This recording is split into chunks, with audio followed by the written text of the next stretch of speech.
what is so extraordinary about Junior's hugs? I mean, how do you describe a feeling like Maria? There's just something about it. And I know part of it is because he plays by Disney character rules. And what are those? See, now I know that because of Junior. Have you guys talked about his hugs on the pod a lot? We have talked about his so I don't want to repeat any conversation you guys already had 5 million times. No. Everyone should always be told about Junior's hugs. So, Okay. Apparently, I didn't know this until he told us, when you go to Disney and the characters hug you, they don't let you go until you let them go. Oh. Because sometimes, especially... Obviously, That's genius. With like little kids, you don't want to just be like, okay, I'm done, go. But also, you never know when somebody just needs that hug, and they might be in that moment, and just emotionally, they need that. Okay, that hit me because actually, that's a really beautiful. And did you actually really learn that from? Is that a real Disney rule? Yes. I mean, True story. I'm taking it as fact because I don't think Junior would lie to me. So, Wow. Well, here's the thing, though. Junior started the hug, and I was like, "Oh wow, this is a great hug." Because of course I had heard about it before, the lore, the myth. But right. But then halfway through the hug, Junior went in again. That's the thing. So he did the first part of the hug, which was beautiful. But then he squeezed even harder. I was not expecting that. It catches you off guard, but in the best way possible, right? I could like feel his heart beating. I was like, "Oh, this is so intimate and beautiful." It really is. And that's how we're starting episode 352, talking about Junior's hugs, because you know what? They deserve to be spoken about as much as we possibly can. How are my hugs?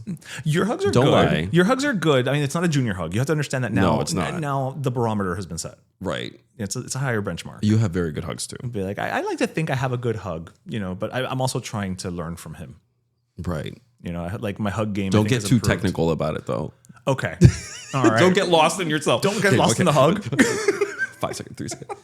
And some of you may have noticed that this is not Darian who's with me today, but this is I can be. You can be. You know what? Why not? It's Darian, everyone. We've just gone. It's AI Darian. Totally changed. No, actually, this is your third time on the show. It is, but my first time on camera. I know. God. So we have with us Alex Miranda, literally straight from Deco Drive. He came from the studio. I was like, I'll be there at 8:30. He came straight over just to play with us.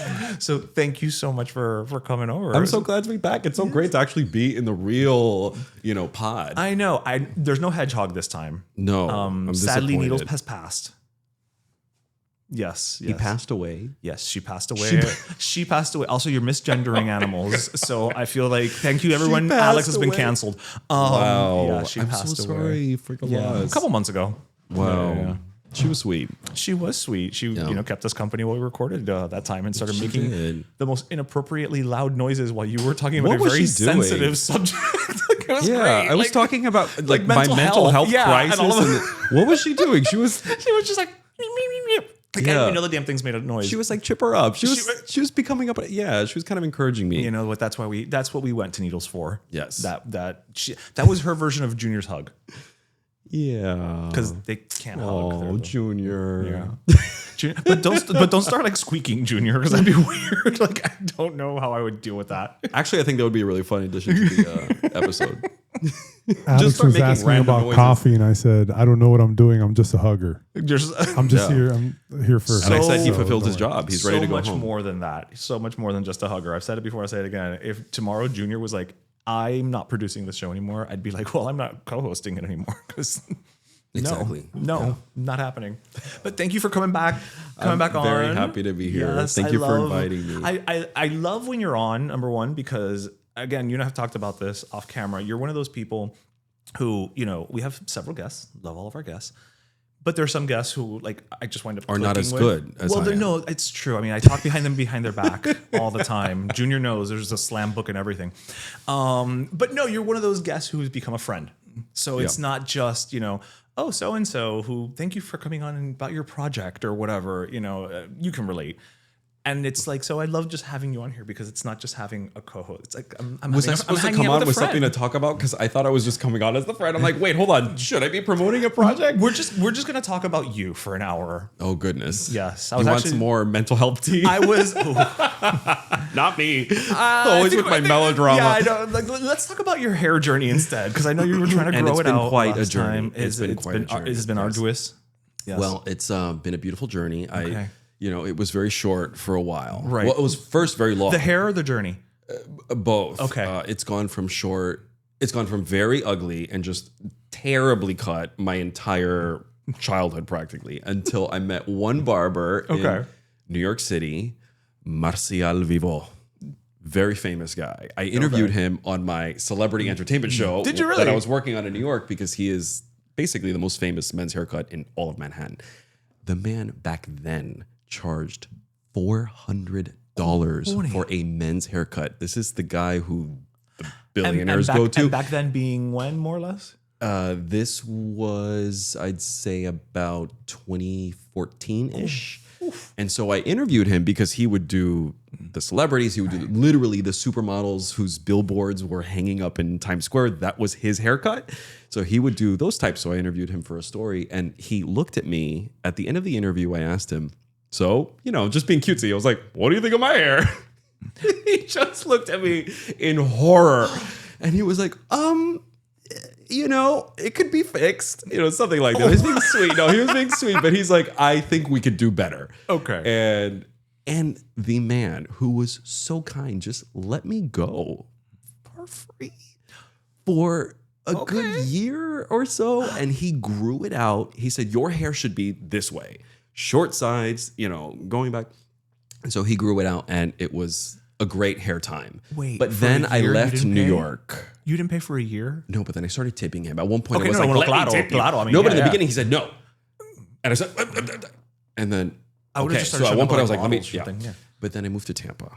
And then I could not get the Marcial treatment in Tampa. I don't want to say anything mean about Tampa, but Tampa's hot. Tampa's warm. I don't think you're going to get the same. It's humid. Yeah. The long hair just did not work. And I couldn't, without him kind of doing that, it just was not going to pan out for me. And so I had to go short again. And then I moved here. And then I met my guy, Wilfred, at the Spot Barbershop in the Design District. That's right. You do go to the Spot. I see Wilfred more than I see practically my family and my friends. We have our little date once a week, and I've been going to him for, at this point, I think almost 6 years. Oh, wow. And so he is my man. I love him. It's so funny because, obviously, I have a much different hair journey than you.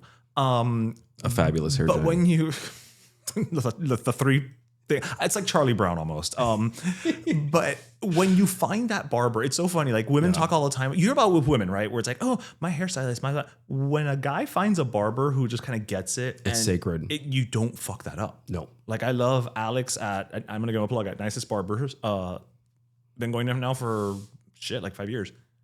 Yep. He can never move. No. I actually think about it because I'm like, one day Wilfred is gonna, maybe move a city or change jobs or something. And I'm like, what am I gonna do then? Like, it's like a panic that I'm going through in 2025, probably for a problem that won't come up for another several years. If at all. If at all. And I'm very nervous about that day because what happens after that? Honestly, what happens? I appreciate your worry, but as someone who has way more hair than I do, I'm really not gonna feel bad for you. I'm just not. You're right. Okay, You're right. I'm just like, I'll back down on that one. That is the definition of follicular problem that I will never have. So yes, but I wanted to shift for a minute because our listeners may know I'm a little bit of a comic book nerd. And so this past week I saw the Superman movie, and I have to say, I was more than just a little jealous of you because you got to go to the Superman junket and chat with everybody. Also, you did your best Clark Kent. With everybody. Yeah. They gave us they gave almost the whole I practically was interviewing the extras. I was like, didn't you interview Krypto? Like, at some point it was a fake dog. It was first of all, I love the movie. I thought it was great. And superhero movies aren't my particular genre. Mm-hmm. And I really enjoyed it. Yeah. So I thought that was a good sign because you're not predisposed. I'm not predisposed. I will just look at the movies objectively. And so for me, I thought it was a very entertaining movie. I loved what they did with the storyline. I thought David Cornsweet did a fabulous job as Superman. There's something about his performance, and it's very hard to put your finger on, but there was so much humanity in it. He came off to me like a real guy and a real good guy, and the actor himself. And of course, I'm just a journalist who has interviewed him, and actors tend to be on their best behavior in those scenarios, obviously, because you want to promote your movie and you want people to like you so that they go see your film. But to me, he came off as a really nice guy, and he just kind of came off as and I actually told this to him, which may have been awkward, but I said, if there were really a Clark Kent who I didn't know were Superman, I would not be surprised if David Cornsweet was that dude. Yeah, he gives Sweetheart. Off that vibe. Yeah, 100%. Junior, did you see Superman yet, or not yet? Junior, not yet. Junior, I've been here every single damn day. Okay, fine. All right, I'm keeping this damn house together. Let him have a day off. You know why Junior hasn't seen Superman? Because he's been here being Superman. Right. There you go. See how I recovered from that one. And let me tell you, I did not hug David Cornsweet, but I feel that he would be a great hugger too, just like Junior. I think we need a something hug off. About him. Yeah, it's giving me great hugger. You know what? The next junket you go to, Junior, you're going with Alex, and just gonna have a hug off. It's gonna be. You might not get invited back, Alex, because you're just gonna have somebody there to hug people. But Junior, David might be a better hugger than you are. If that were the case, how would you feel about that? Those are fighting words. I care nothing about competition. I'm all about collaboration. So I can't wait for that hug to happen. Where did you find this guy? He's amazing. He's Clark Kent. This is what I'm saying. Real Clark Kent. This is what I'm saying. This is why I live and breathe by Junior has to be here, because which is also why he hasn't gone to see Superman. Because he's always here. You got to see it. It's really good. No, it's actually very good, and it's funny, how you say that, because I know everybody now is talking about how it's too woke and it's too this and that. I have been very vocal on this show. I know, right? I've been very vocal on the show, though. It's Superman is supposed to be the best of us. That's woke apparently. Right. The ultimate in, if you again, think about it from just the very basic premise of the thing is he has all these powers, and instead of essentially just subjugating us all, right? Because he could, right? He's like, no, I've got to do good with my powers, right? Yeah. I think that's inherent since day one in this character. First of all, he leads with kindness, right? So that's Superman in general has always been that type of superhero. Bright, hopeful. Yeah, positive, right. There are many scenes in the movie where he's not just outright winning a battle. I mean, he gets thrown around a lot. Yeah. He gets beat up a lot. He enjoys the help of some of the supporting cast in order to save the day. And I think, or take a break. If this one superhero, this one man doesn't just do it all on his own and requires no help from especially any woman or, anybody else or minority perhaps, then all of a sudden it's woke. I'm tired of these dumb conversations. I really am. I'm just over it. For so long I have just smiled and just nodded, and I can't. That's why I have you on the show, so you don't have to nod anymore. You can just, Yeah. So I really liked the movie. I thought it was great. I thought it was fantastic. I want to go see it again. I saw it before the opening day. Prime had their early access thing, and Jose got us tickets. And I'm not ashamed to say that I cried in that movie. Oh, which part? Okay. From the moment, I also was crying in the teaser trailers. Just because I was I cried in Honey, I Shrunk the Kids. So the difference there is, how old were you when that movie came out? Yeah, I was very young. But it was when, that is the right movie, right? When the ant died and the ant helped them get through the lawn. Yeah. In hindsight, it's so funny. But when the ant died, and spoiler alert for anybody who hasn't seen Honey, I Shrunk the Kids, that ant had feelings. And when that ant died, I lost it. And I said, this is so emotional, and I cried. And so I've actually not cried in many movies, but one of the few was Honey, I Shrunk the Kids.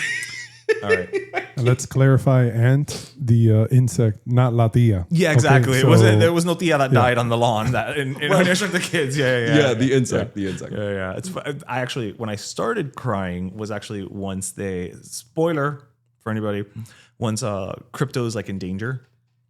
And with Lex Luthor, and he said, and again, it's like the most Superman thing to say, right? Where he's like, right, but he's probably alone and scared. And I was like, that is Clark Kent, like thinking about and then just from there on, it was just because again, it was finally, for me, this is like the successor to Christopher Reeve's Superman. It just felt positive and hopeful, and it was just bright in a way that makes me feel this James Gunn got the character. I thought he really got the character, and I also and the universe, not just the character. The movie was so beautiful. Yeah.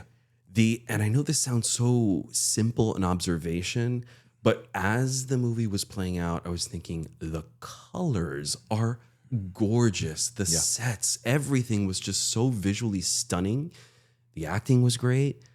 I thought it was really good. Yeah. But it was visually beautiful. Yeah. Really, really beautiful. Like it built a world. They built a whole world. Yeah, 100%. Yeah. All right. So Junior brought up Diaz. And so this past week, see, Junior even helps with transitions, bro. There's nothing he can't do. So this past weekend, actually, I was up, and so was Darian. We were both up with a bunch of other friends in Atlanta, not for the Beyonce concert. That's the question I got from everybody when they were like, "Oh, you're in Atlanta for the Beyonce concert?" I'm like, "No, because I'm not spending that kind of money." We were up there because a friend of ours that we've been friends with her over 30 years, her youngest daughter had her 15s. And so we all drove up to Atlanta and went to the 15s. And of course, because I commit to the bit, as I've been saying all day today, I felt like I had to bring back the epitome of tia culture. Which is a centromesa. Beautiful. Now, there were other elements to this. But after sitting in the trunk of my car on the hot Florida Turnpike... Wait, so where does this go again? Is it on the cake or on a table or on your head? On the cake, tremendo cake. Like, damn, yo. Like, I'm sorry, I haven't been to a King's in a really long time. I'm like, what part of the King's is this? Does she jump through the hoop? Does she swim through it? Now I want that to be exactly what happened, by the way. So this is just... I can't. You're missing my shot. I want to be seen through. I can't. You want to be seen through the camera's right here. So let's see. Let's try it. Now, do you want this side of the centerpiece or this side? Thank you. Which side? I feel like you're being framed. This is very Love Boat. This is like, and then chattel just comes out at the end. I'm not even gonna move it because I'm gonna leave it. Actually, I'm gonna put it closer to you so it doesn't block me, but so that you're fully in frame with the hoop. Yes, and to the left. Alex, slide it to your left. To my left? No. Slide the thing to your left. To Alex's left. Yeah. Okay. Okay. Yeah. Meanwhile, this live action sequel to The Little Mermaid is very odd. I love Café La Llave. So yeah. he's actually drinking coffee in there. I've got water in mine. So I was like, you know what? Oh, by the way, this had a jellyfish hanging from here. It was hot glued, but the heat, it just fell off, and some other shells fell off on the way in. But when I saw it, I was like, first of all, that was cute because the theme was underwater. Yeah. But I was like, I'm bringing this because we need to have a conversation about what is the obsession with tias and abuelas and señoras in general with these centerpieces. Okay, so it is for the table. I was still waiting. I was still waiting on the answer.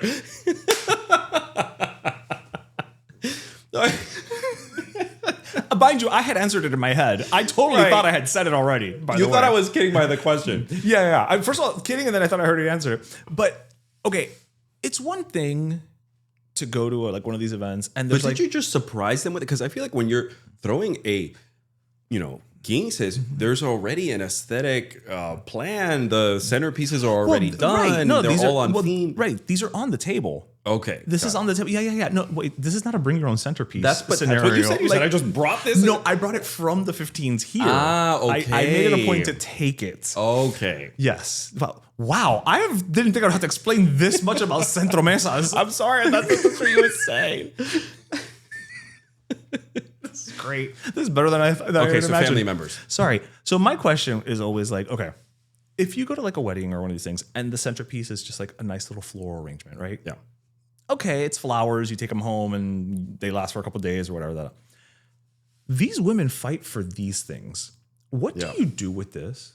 I would like in your mind, you're at these quinces or flowers are expensive. No, flowers I can understand you taking, but they fight for like these centerpieces in the table. Like it doesn't matter if it's like some sculptural, architectural thing that has zero cohesion with their home decor. It reminds me maybe of, do you remember that part of the pandemic when everybody was fighting over toilet paper and nobody knew why anybody was fighting over toilet paper? Maybe that's it. It's just like a perceived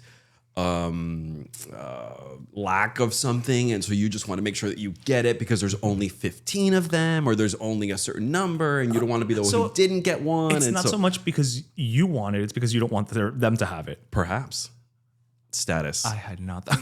Status. How could you be the tia that got one, or that tia got one, and this abuela got one, but then you didn't get one? Some people have $400 haircuts in New York for status. Other people take for free. Gotta pay for that. That's true. I got that money. That's true.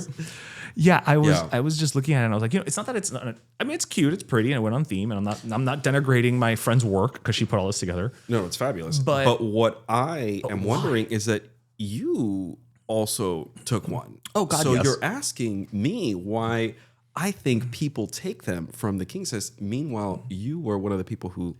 So you're kind of on to me. I just asked you on the show today to validate my doubts and fears. Really, am I turning into a? So I'm actually going to flip this back on you. So. Do you think that my this is what I get, by the way, for having a professional journalist / interviewer on the show as a co-host? No, but do you think it was because there was a perceived limited number and you didn't want to feel left out because, well, it's free. Let's just say that. Okay, so you're like, grab it while you can, like the $400 haircut. Get it while you can because you're not going to be able to get it in a certain amount of time. Why do you think you got it? Was it that, or was it something else? So I don't think that's why I got this, but that is why I went around to all the tables and got the leftover Madelines. I grab all the things on the table. Are you kidding me? I would have grabbed 2 of these. Little chocolates, all that. Yes. Honestly, I got it because I was like, I'm gonna bring it for the show. I want to just discuss it, and a visual aid is always nice. Again, we're on video now, so video. Right. I'm sold. We're on film. I don't even know what it's called anymore. Junior. The files are in the computer. We're like, my camera. It's on the interwebs. I don't know.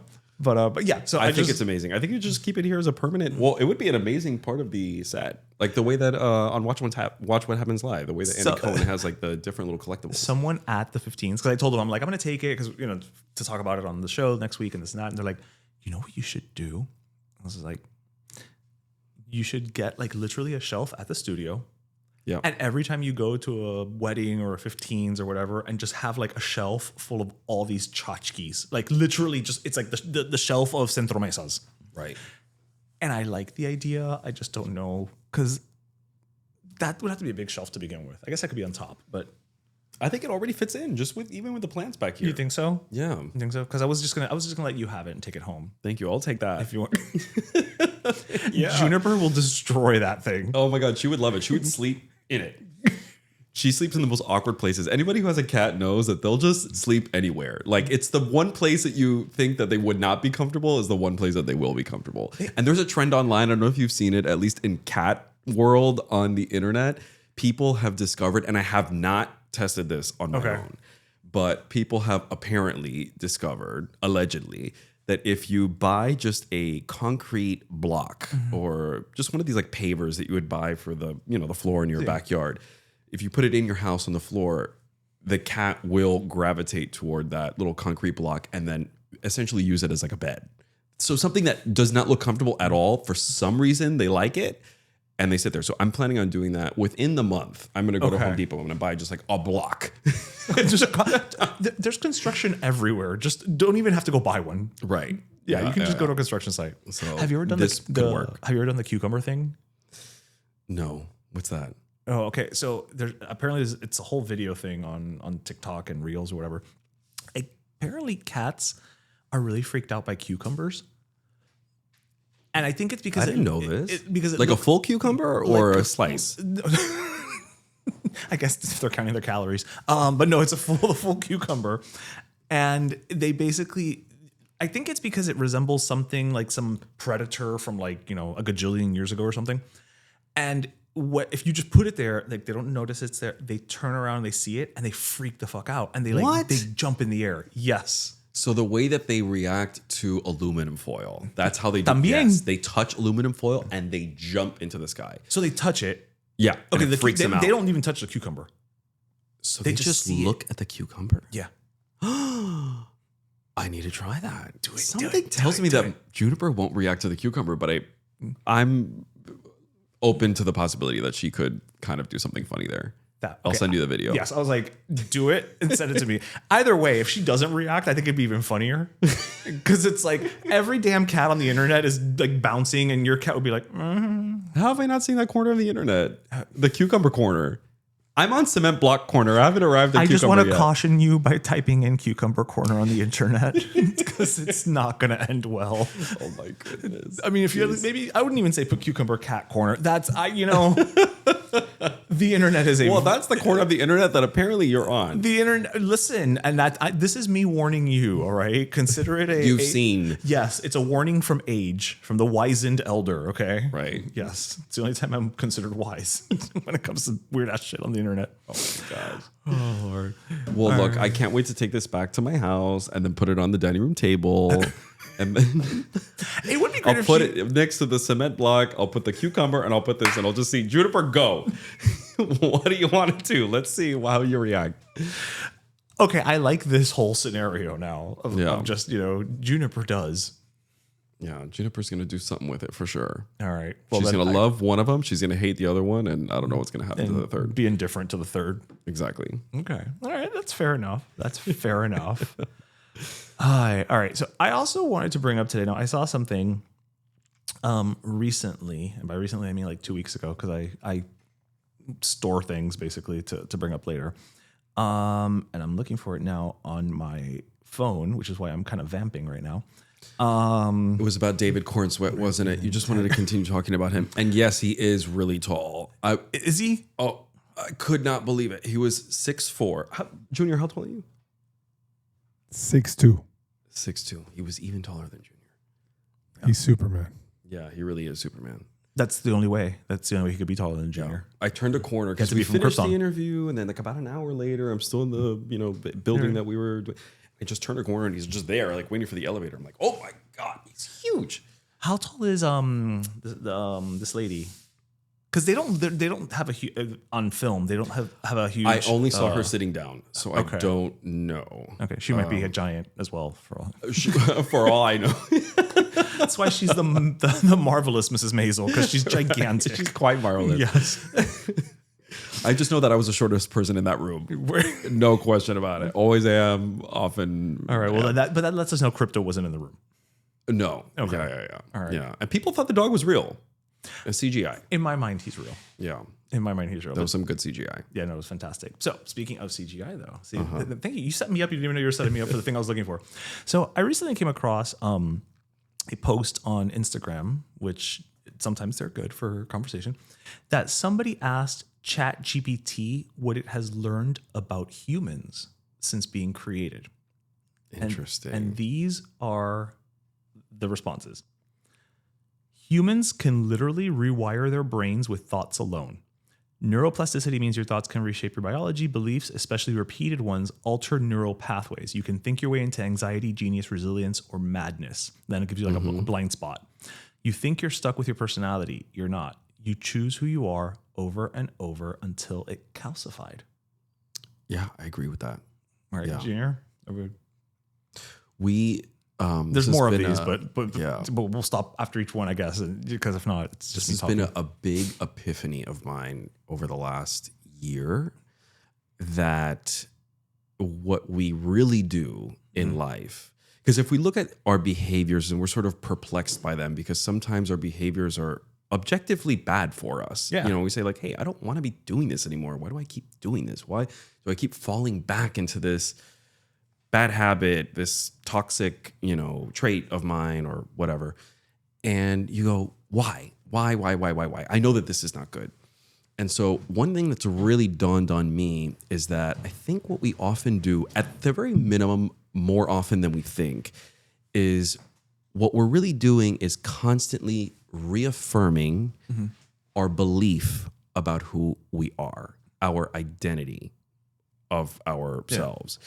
And so if my identity that I built when I was a child was that I am really smart, I will live my life in a way that will constantly reaffirm that belief about myself. Yeah. And so my life will end up reflecting that, because I've constantly said, yeah, I'm a smart person. And so that means that I read these types of books, or I go to that type of school, or I have this type of job, or I interact with these types of people.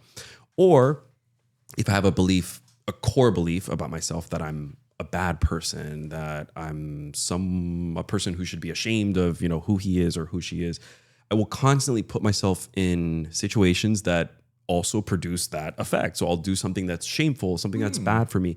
And so if you look at your behavior in life and you're confused as to why you're doing certain things, take a pause, take a deeper look inside and go, who do I believe that I am? What identity have I applied to myself?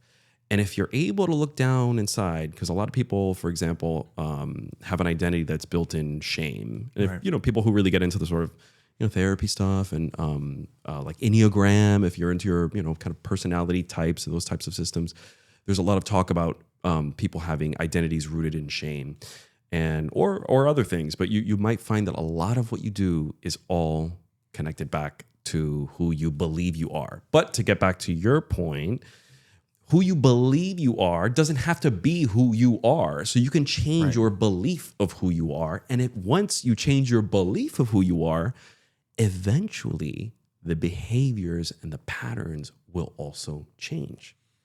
So yeah, it's hard. It's hard to change who you believe you are. That takes a lot of work. And there's also external factors because, to your point, like if you've spent all this time behaving a certain way because that's who you believe you are, then people will also treat you as the person you believe you are. Right. And so you trying to change at that point is not just a battle with yourself, right? But then it becomes changing.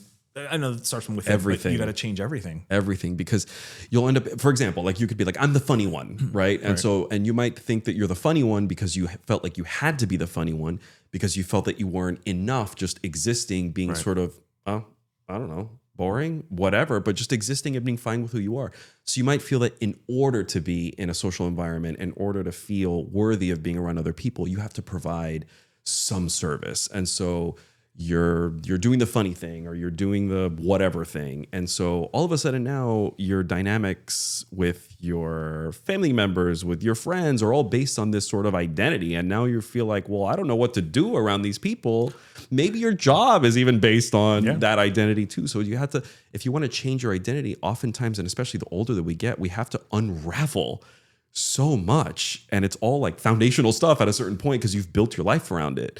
So it takes a lot of hard work. Yeah. And it's work that I've been doing too, as I've been like, what is my identity? What do I believe about myself? And I've found some really interesting, answers. And I'm like, all right, well, that doesn't serve me in the second half of my life.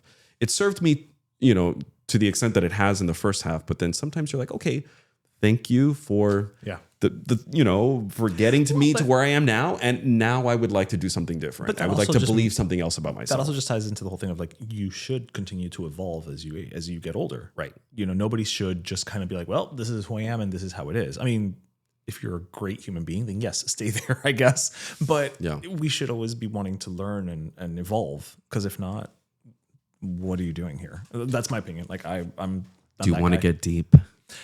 Let's go. What do you think that you believe at your core about yourself, who you are? Think about it. I don't think about it. Well, I'm thinking about it. I was Junior, no more journalists.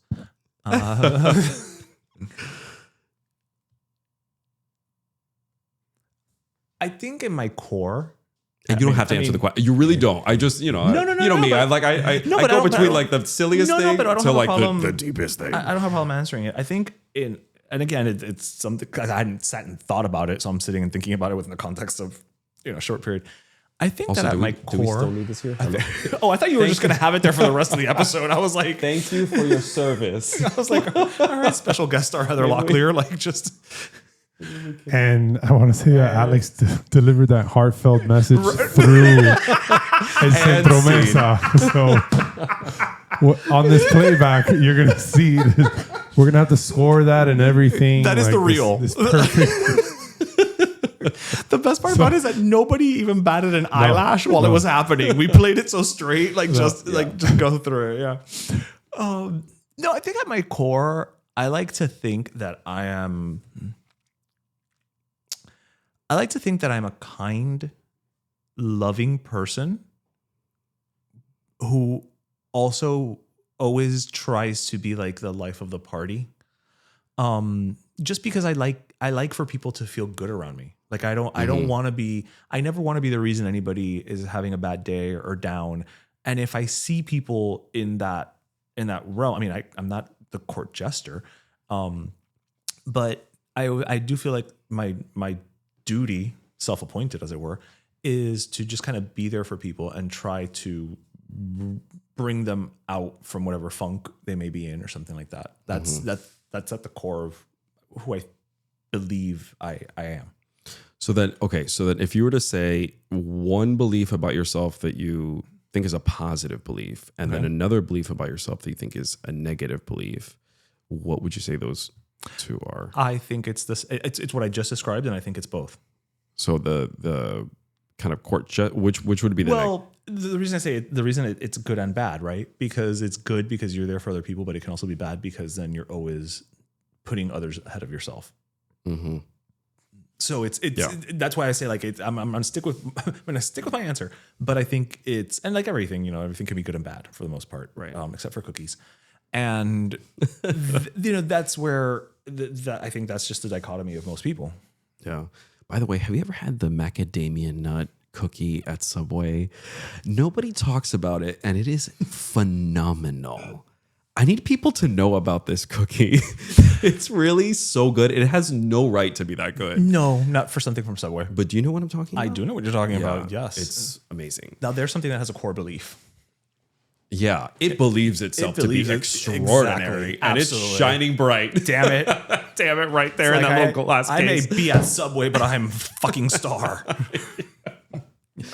Yes. And if you were a dessert of any kind, which dessert would you be? I'm just kidding. But actually, if you have an answer. I would be a devil's food cake. A devil's food cake. Yeah. Wow. What's the core belief there? Why were you the devil's food cake? Decadent. Decadent. And also fattening. Delicious. There you go. I'll take it. I'll take it. Love yes. It. All right. So now let me flip it on you. Again, if you feel comfortable answering. I always ask questions that I don't have an answer for myself. But that's why I guess I'm a journalist. But anyway, I'd say the one thing that I've really psychoanalyzed about myself is my need to perform. And because I've been doing it my whole life. I mean, I was a little actor as a kid, and I was always very much like a ham as a child. I was the morning announcements guy in middle school and high school and class president and blah, blah, blah, just like so eager and like over the top. And for some people, it's like entertaining. For other ones, it's annoying. And I get it. I get both ends. Like, I completely understand. I annoy myself half the time, too.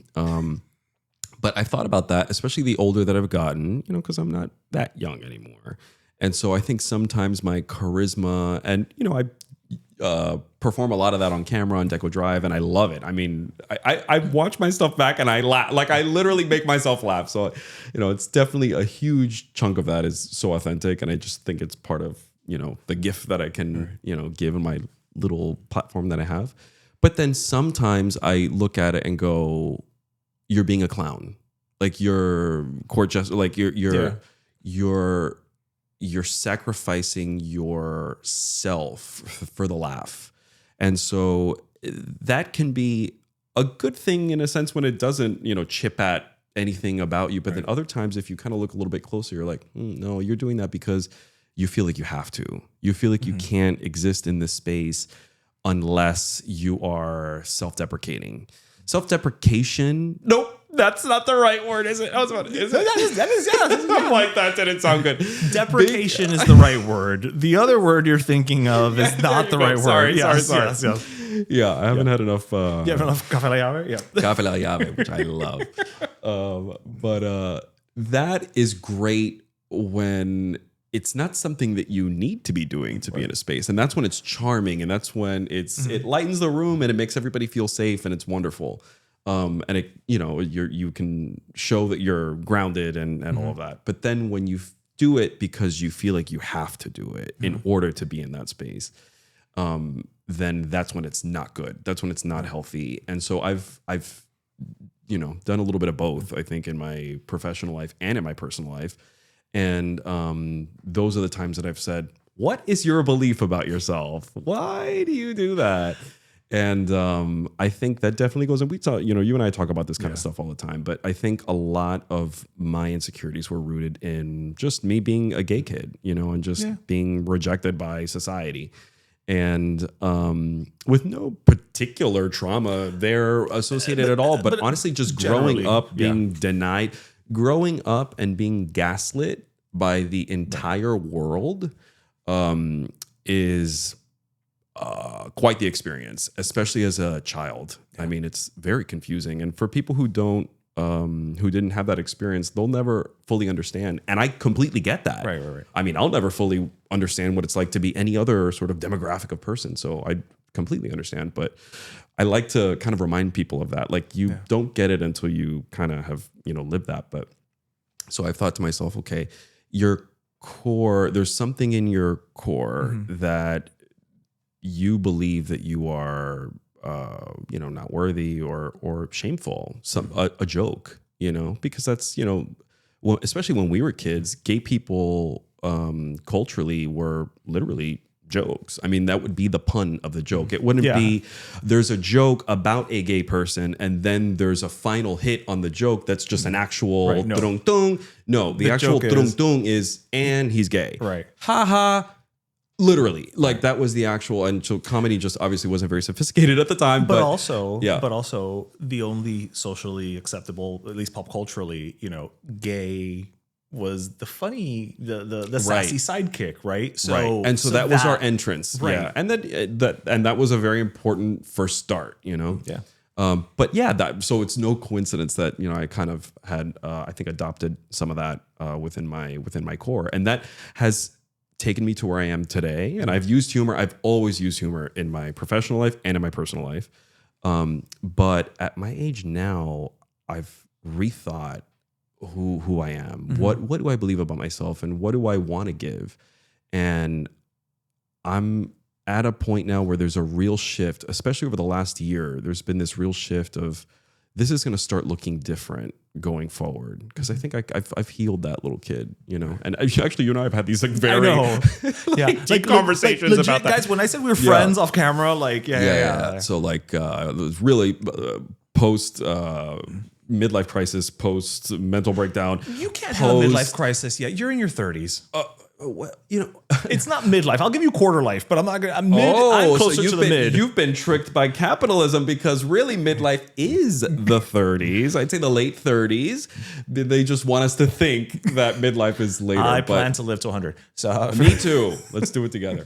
But So I think I've looked at that and go, okay, cool. All right, yeah, that's there. And I'm going to change that belief. Because I know that that's not true.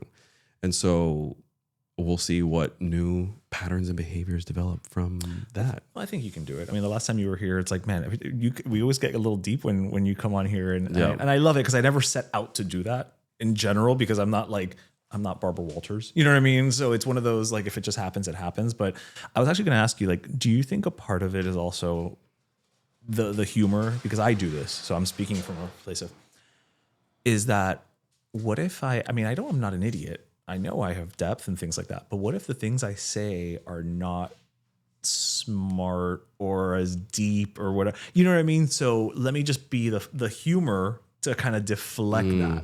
Like, because again, I do that a lot. Even at 45 years old, it's I do it a lot, and I know I do it. To your point about like, I know what I'm doing, I know how to do it, because I'd rather just be seen as like, that ish is a hoot, versus like, well, when he's you're trying a to hoot, be deep, why, or something like that. Like I think mine is more to be liked, accepted, and safe. That's mine. And so that's where my kind of core belief issue thing is there. But I don't know, maybe for you, yours is more about like an intellectual insecurity or something like that. I also, when I was very young, I had that too, because my sister, for example, she was like the number one in her class, and she's so objectively just smart. And I found that the things that I was smart at were more of the creative and like in different areas that aren't as valued in school. And so I had a bit of an insecurity with that. But I don't know. Do you want to unpack that? Not particularly. Not particularly. Because you know what? One of the reasons I don't want to unpack it is, number one, to keep things moving along, but also number two, because we do have here on the Cultura Talks Network, we have a podcast called From Someone Who Gets It, hosted by Marcela Paguaga, which is all about mental health. And Junior also produces that one. And so I don't want Junior to have like, too many heavy, right. This is the fun one. I always make everything depressing. Yeah, we're the fun one. Deco Drive Can guys. we listen, laugh, and learn, everyone, please? Let's we listen? Pero this is what happens when you remove him from Lynn and Shireen, right? Like now he's like, they're his fun tether. True. Yeah, I'm sorry.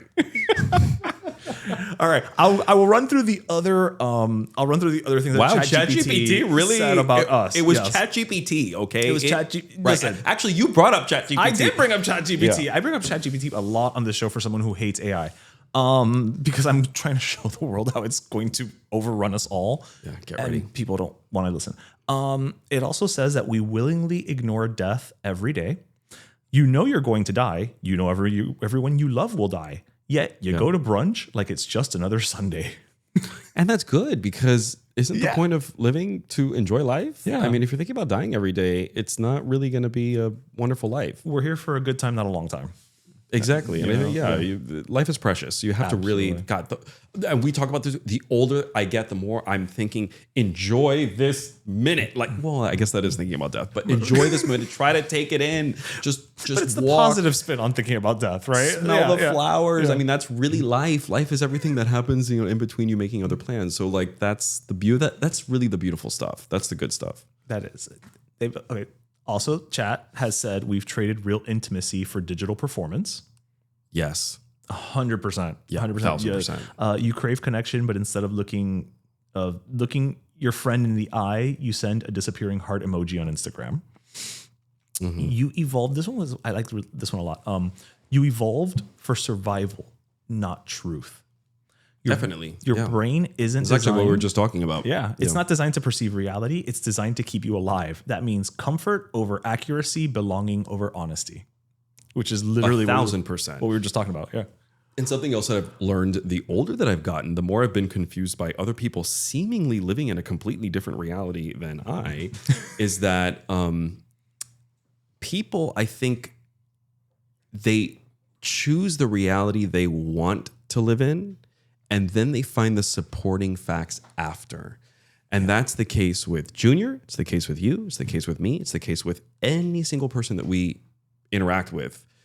We have the world that we want to live in, and then we'll be like, okay, well, this adds up to that, and this adds up to that. So I'll choose and it's to become easier to do that see nowadays. those kind of facts and realities or whatever. But that, I think, explains a lot of the confusion that I think a lot of Americans specifically are having with each other in between just family units, friends. I think that's it, because there's so much conflicting information everywhere, and it all seems to be going to different But again, answers. because we curate it to match with what we believe is real or what we want our reality to be. Right. And here we are. Yeah. And ironically, it also says that we are a colony pretending to be an individual. You're 43% human cells, the rest bacteria, viruses, fungi. Even your thoughts are co-authored by gut microbes. I love your gut microbes. They're like really, really learned. Yeah. They really are. You're haunted by symbols you barely understand, such as money, God, country, and fame. Mm-hmm. You built machines you don't understand and gave them your soul. That's the last one that it said. Yeah, I feel like social media, we've definitely given a part of our soul. Fucking Skynet isn't about to happen from Terminator 2. Oh my! The thing already knows it's taking our soul. We're already there. Jeez. Yeah. Do you use ChatGPT at all, or not really? Not really. Yeah. I've used it, and by not really, I mean I think I've used it like 7 times. I mean, I've just for fun, I've been like, oh, so how does it work? Right. And I'm like, give me a grocery list if I want to weigh this much and I want to focus on these things. And it's really impressive, obviously. But beyond that, like the novelty use of it, I really don't use it. And maybe it's one of these things I'm resisting on purpose because I just don't know why I want to then rely on something else instead of just using the noggin that I have up here. Mm-hmm. But it's about to take over the world, so maybe I should get on board. I don't know, but I don't use it, to be honest. Yeah. Just make sure you say please and thank you, because when it does take over the world, it's going to remember the polite ones. Right. Yeah. How much do you use it? I don't use it at all, actually. We have this conversation all the time on the show. The last time I used it was because I'm putting together a business plan, and I don't know how to put together. So I literally said, hey, give me an outline for what a business plan should look like. And so it spat that out, and now I will take it and I will, create my own thing. I don't really use it. I don't like even when I'm now you do Google and you can just let it kind of complete itself or whatever. I'm like, no, because you don't know what I'm thinking. No. Yeah. I'm going to finish the thought. And I do feel like that grumpy old man on the lawn a lot, right? It's like, not on my watch. Because I know it's coming, but it's this thing of like all the studies are already showing that people are like, for lack of a better word, just dumber. Because a lot of the statistics are not looking good. Like exactly. There's the people also who think it's like their God or something, and they're turning it into a religion. There are people who have like everybody. That's their relationship.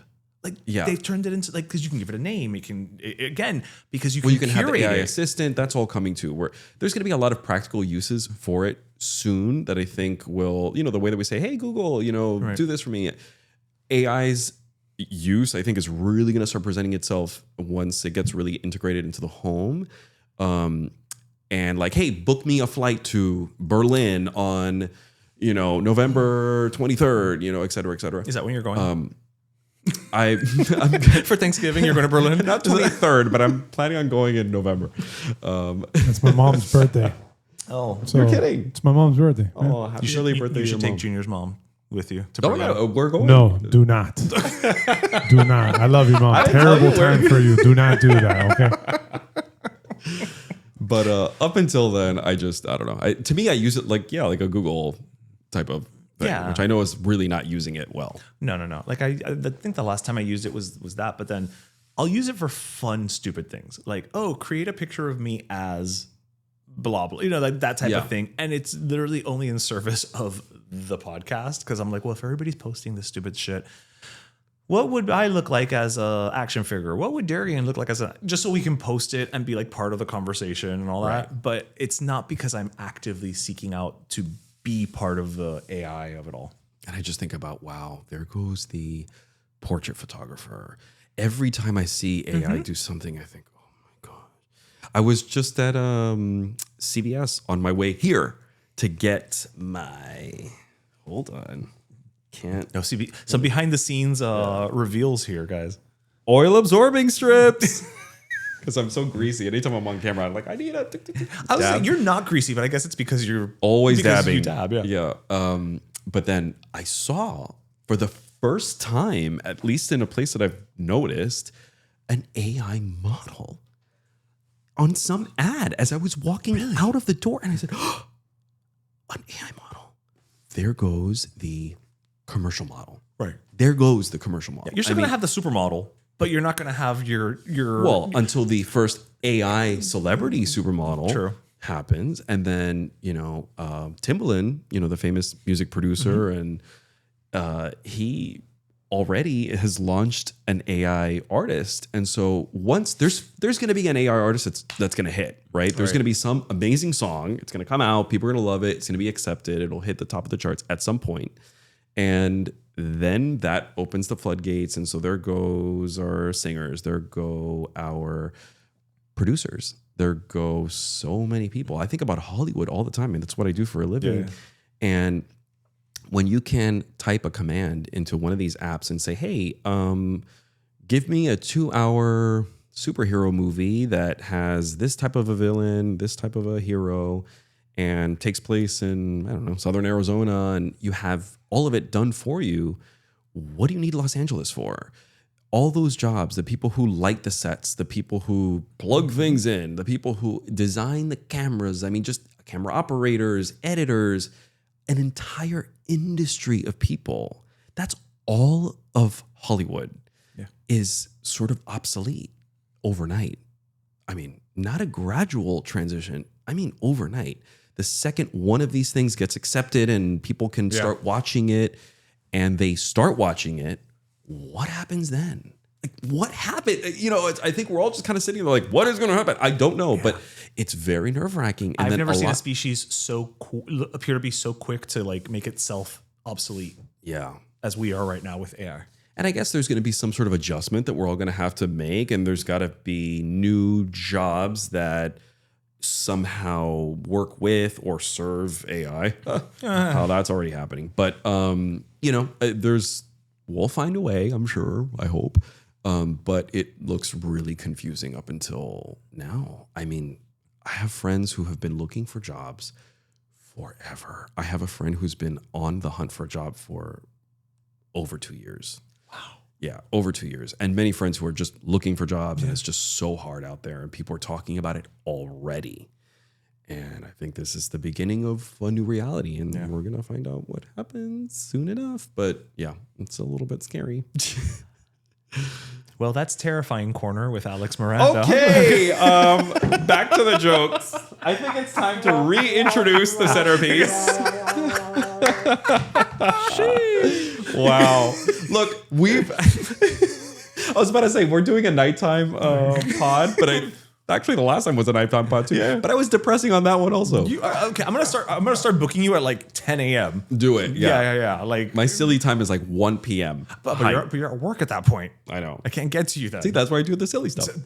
Fair enough. Fine. So what fun thing do you want to talk about? Let's see, because I always keep a list of things to talk about, and then I kind of forget them, and then we go off on total tangents. Oh, did you hear that there was a new rumor going around about Stevie Wonder that he's not actually blind?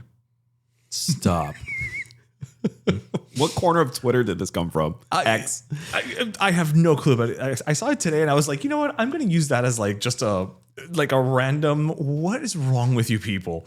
So, and is Jeffrey Epstein really dead? So he's like, well, he's actually Stevie Wonder.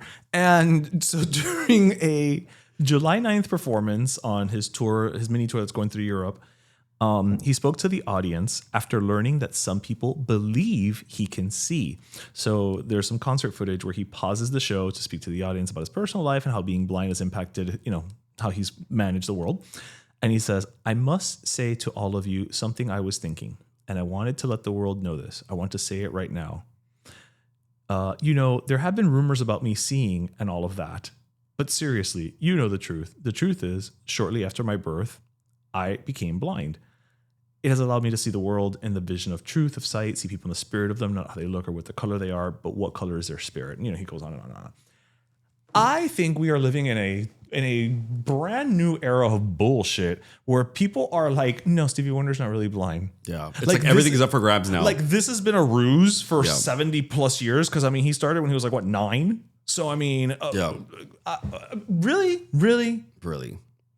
But it's so interesting. What he said is so beautiful. Of course it is. And when you think about, Stevie Wonder. when you have a limit on something, it just heightens what you do have and what you can't focus on. And I wonder how, obviously it's difficult to just live in the world that we live in, without sight. But how amazing and interesting it must be to see the world in a completely different way and just to feel people's spirits. And when you remove sight, how interesting, because then good-looking people lose their power and their privilege, and then you actually get to just experience people for who they are. And that's when humorous trolls like me become commodity, become valuable. Troll? What are you talking about? Look at you, baby. I try. But I do believe he's blind. I was like, he's told us his when whole I read life. that, I was like, wait a minute. I read it 3 times because I'm like, no, I must be misunderstanding what this headline is saying. Yeah. And no, I wasn't.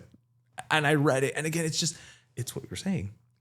How you can build your own little reality of everything nowadays. And the thing is, as you and I are both sitting on a microphone, the thing is now everybody has a voice, and so that's a big difference from what life was like 20 years ago. Yeah. And there are obviously benefits to that because we hear stories that we would have never heard before. And there is this sort of perception of like, oh, back then there was no bias. Right, everything was better. Yeah, the bias was just what the people who ran the news networks thought was news and what was not news. And that is bias on its own. Now you just have several different kinds of bias that are all over the place. And also people who just, can say whatever they want on a mic. And, you have a lot of and some people will just choose to listen to those voices because it makes them feel better. It validates. And so it's a confusing time. But again, you adjust. Yes, you adjust, except for Stevie Wonder because he's still blind. He's still blind. Yes, he's still blind. We love Stevie Wonder. I always say the best thing about the internet is that it gave everybody a voice. The worst thing about the internet is that it gave everybody a voice. Not everyone deserves to be heard. I'm sorry. You know what? No, some of y'all don't. And you've proven it. Right. And we could just stick to like our own expertise, right? Just do that. We don't have to. You know what? Maybe you're really good at spackle. I don't want to hear. Let's hear about spackle. Yeah, I want to hear. I don't want to hear your thoughts on Gaza. Like you're very good at spackle. But then again, let's talk about it because by the same token, if you're just someone who's on the internet and something of that magnitude takes place, people are shaming you into saying something about it. That's true. And so it's like, guys, let's have the people who have educated, takes on this or, glad you brought that up. Have that. You're asking, these like pop stars to do something about it. And so I don't know. I mean, obviously you want people, if there's injustice taking place in the world, you want to have as many voices that are amplifying that as possible. So I completely understand that. But by the same token, you're having people who have no idea what they're talking about, like comment on all kinds of issues that they really don't know the first thing on. As if they must. And so I was on TikTok yesterday and we follow Eva Mendes because we use the TikTok we have for the podcast, and she did this fun little cute, like literally maybe less than a minute video of like Cubanisms, right? She's just there talking about like, un piñazo, un esto, whatever. And I went into the comments because I was going to leave her a comment like, oh yeah, piñazo, ha, whatever, Most of the comments were like, why aren't you speaking about what's happening to Hispanics in this country? Why aren't you speaking? Why aren't you giving it? And I'm like, I'm not saying she shouldn't speak to whatever her viewpoints are. But if you think every time a Latino person, a Black person, an Asian person, a gay person, et cetera, so on and so forth, post something online, if they are quote unquote famous, they have to post under the guise of a stance, that is exhausting. They're also allowed, like she's posting something cute and funny. Maybe tomorrow she'll post something talking about, the detention center. Who knows, right? Maybe she never will because she's like, do you really care? I mean, I love you, Eva, and I want you on the show, but do you really care what Eva Mendes thinks about, ICE detention centers? Like in the grand scheme of things, do you really care what she thinks about them? I don't. I completely understand. Yeah. I don't look to Eva Mendes for guidance on like, geopolitical issues. Right.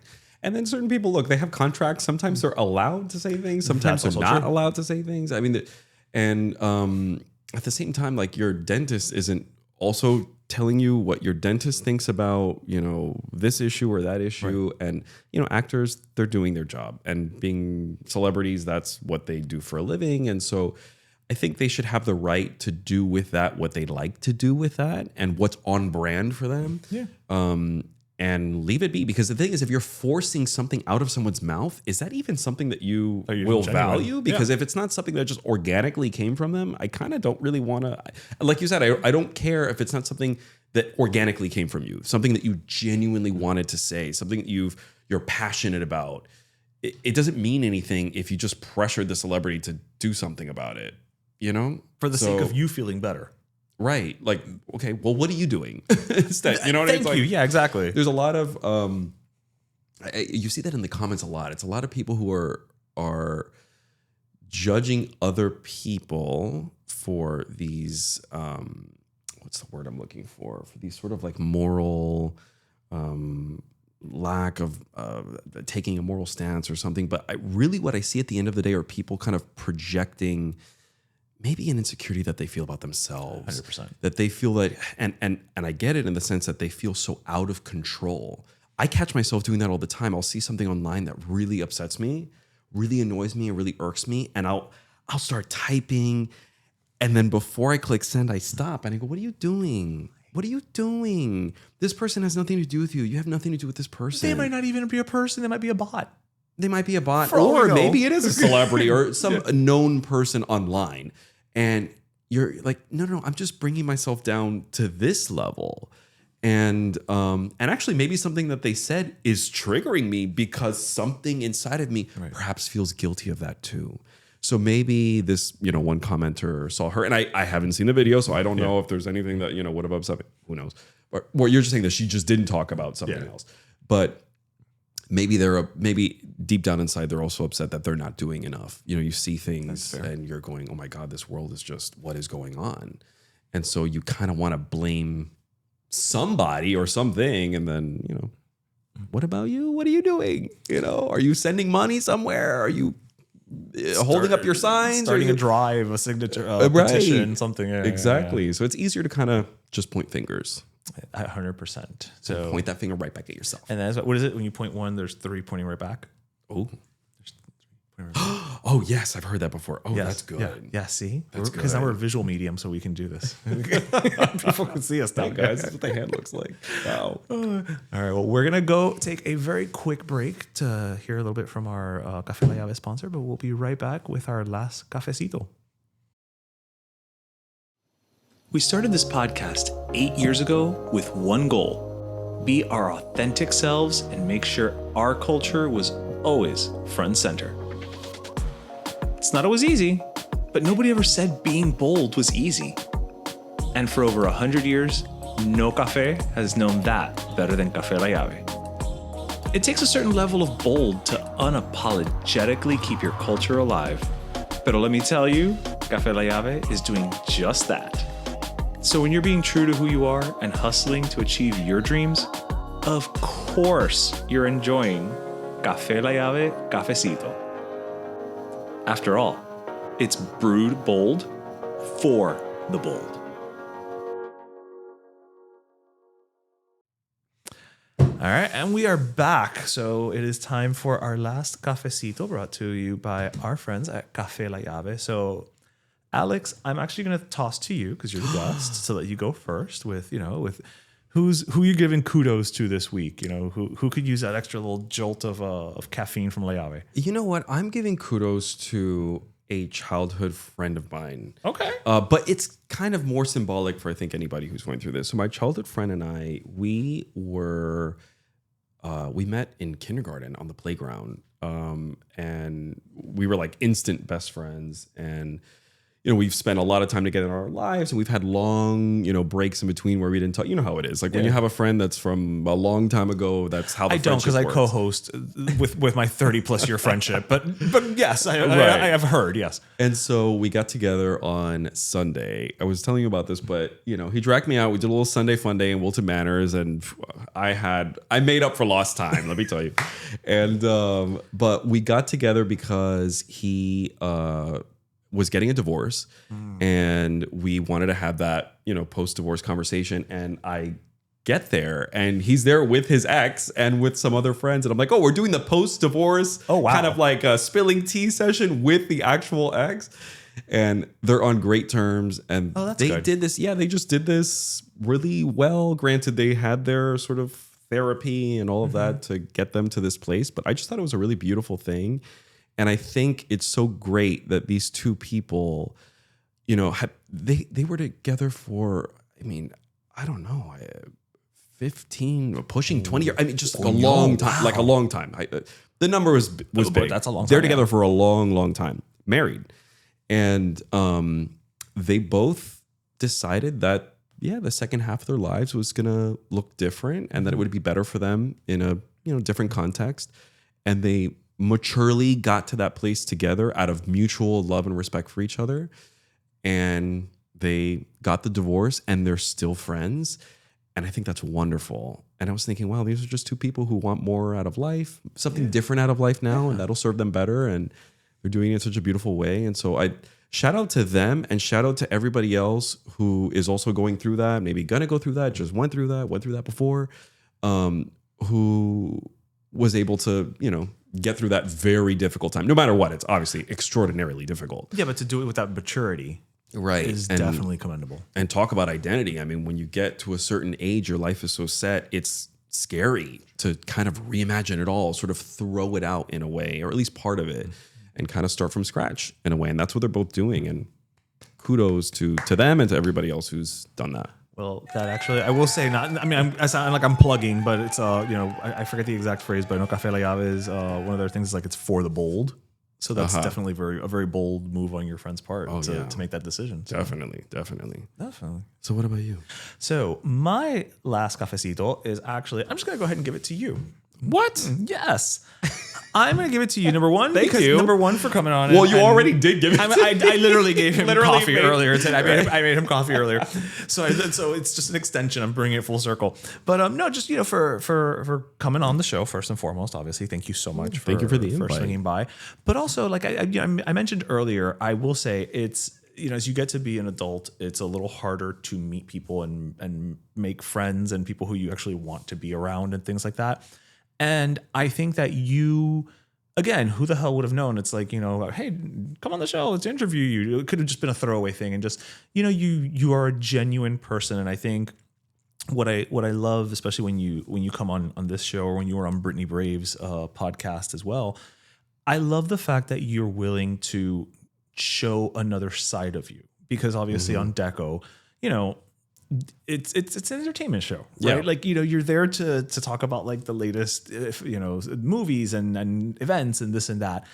And I love the fact that when you go on, when you come here or when you've been on other shows, you are secure enough in yourself to open up and show yourself as a human being and not just Alex Miranda, Deco Drive, like a personality. And I think that we were talking about earlier, and I know it sounds a little like we're rehashing, but I think it's very important that people see that, because I think it speaks volumes to just, you are comfortable in your skin, you are comfortable, and we're all evolving.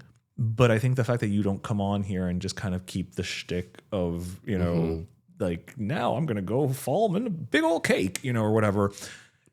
It speaks volumes to who you are. And I just think I'm very grateful that I get to know you. And I'm very grateful that, I get to call you a friend and I get to bother you with text messages.